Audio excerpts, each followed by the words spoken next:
ఈరోజు తాడేపల్లి రాఘవనారాయణ శాస్త్రి గారి జీవితంలో జరిగిన ఒక అద్భుత సంఘటన గురించి తెలుసుకుందాం. ఒకరోజు శాస్త్రి గారు ఇంట్లో ఆడవారికి గాజులు కొంటున్నారు. గాజులు అమ్మే అతను అందరికీ గాజులు వేశాడు. అతడు వేసిన గాజులకు ఎంత అయ్యిందని అడగగా, ఆరుగురికి 6 డజన్లు వేశాను కాబట్టి డజన్కి 12 రూపాయల చొప్పున 72 రూపాయలు ఇవ్వండి అన్నాడు. అప్పుడు శాస్త్రి గారు, మా ఇంట్లో కేవలం 5 మంది మాత్రమే ఉన్నారు.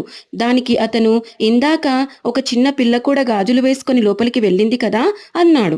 అప్పుడు శాస్త్రి గారు పూజా గదికి వెళ్లి చూడగా అక్కడ చిన్నపిల్లలకు సరిపోయే 12 గాజులు ఉన్నాయి. శాస్త్రి గారు బయటకు వచ్చి 6 డజన్లకు డబ్బులు ఇచ్చారు. ఒకరోజు శాస్త్రి గారి ఇల్లు ఫోటో తీస్తూ ఉంటే కడపపై ఒక చిన్న పాప కనబడింది. ఆమె ఎవరో కాదు, బాలా అమ్మవారే. ఈ విధంగా తాడేపల్లి రాఘవనారాయణ శాస్త్రి గారి జీవితంలో ఎన్నో రకాల అద్భుతమైన సంఘటనలు జరిగాయి. శ్రీమాత్రే నమః.